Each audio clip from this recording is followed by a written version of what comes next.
There was a song back in the 1980s called Electric Avenue by Eddie Grant. And the story and the song was about light. And it was the story of how light first came to Britain. Because electric light was first introduced into Britain in Brixton in London in 1880. And it transformed life in the city. Before, the gas lamps didn't usually reflect proper light, and so there were dark corners where nefarious doings were going on. Electric light shone light into the dark places of the city, dispelling gloom. And as I was thinking about that song by Eddie Grant, I remembered an old creation story that was about seagull. And at the beginning of time, the great mystery handed out gifts to all the animals. To some were given the mountains, to others the wind, to others the trees. Until there was only one box left, and in that box was the gift of light. And that box was given to Seagull to share with all of creation. But Seagull refused to share and refused the entreaties of the animals to open the box and let the light out. They begged her again and again, but Seagull refused, until Raven came along and had a plan. Ravens are intelligent birds, and it is said that if they think something, that thing actually happens. And Raven was so frustrated with Seagull that he thought that something bad should happen to Seagull. A thorn should be embedded in his foot. And suddenly Seagull shrieked, holding his foot. Raven said, "Let me look, Seagull, to see if I can help. I'm afraid I can't see. Open your box a bit, so a bit of light will be reflected, so I can see what is wrong." And Seagull opened the box a bit, and a bit of light streamed out and fled into the sky, where it became the stars shining in the night. "I'm sorry, I still can't see," said Raven, and gave the thorn a twist. Seagull shrieked, "Open the box a bit more so I can see." And Seagull did, and more light streamed out and became the light of the moon. "I still can't see," said Raven, and gave the thorn a savage final twist. And Seagull shrieked, the box went up into the air, and the light streamed out and became the light of the world, dispelling the darkness. A light to be shared with all creation. I love these figures next to me, aren't they beautiful? They're actually made of paper. And of course they depict the three kings who came on the feast of the Epiphany with gold, frankincense and myrrh. They were guided to the manger by the light of Christ, the light shining from the Star of Bethlehem, which led them to the Christ child, where they worshipped and honoured and shared their gifts.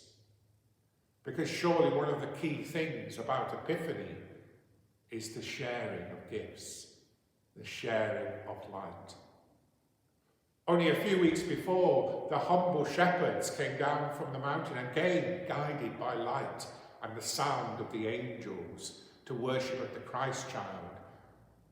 These shepherds, who were represented the Jewish people, the chosen race, if you like, but they were quite unlikely representatives of the chosen race, the shepherds being the lowest of the low.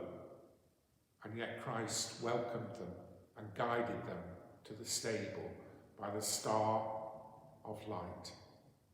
And there they worshipped. And now it's the Gentiles' turn, because this light isn't just about being shared with the chosen race, the Jewish people. The whole message of Epiphany is that the light of Christ is to be shared with all peoples, of all races, creeds and colours. That the light of Christ is for everybody, to light up the dark places of the world, something that Seagull forgot. And so at Epiphany Tide, we remember that marvellous gift.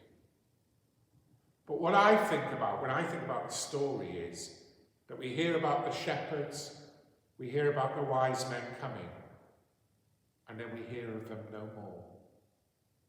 I wonder what happened to those shepherds, to those wise men. I wonder how their experience was reflected in the rest of their lives. We hear of them no more in the Bible, and the message is clear.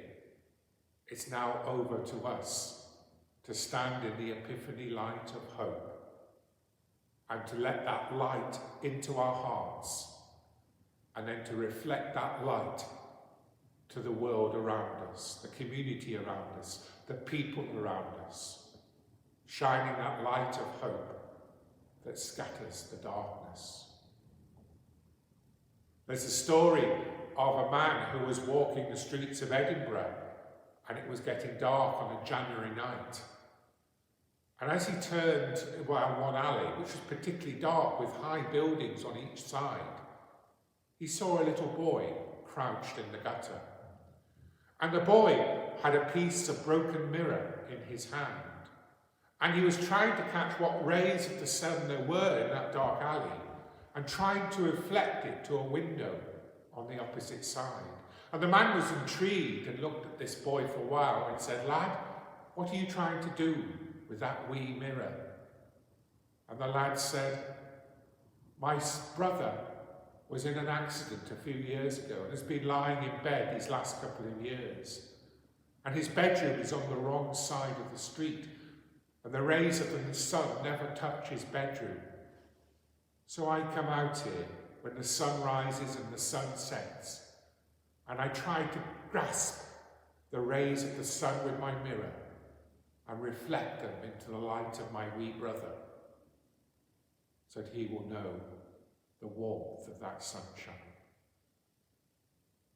I love that story, and it reminds us that we, by our own lives, attitudes, words and voices, are to reflect the light of Jesus into our world, bringing hope, bringing love and compassion and forgiveness. And we do it by letting the light of Christ flood into our own hearts and into our own lives. And then we reflect that light so that it dispels the darkness of other people's lives.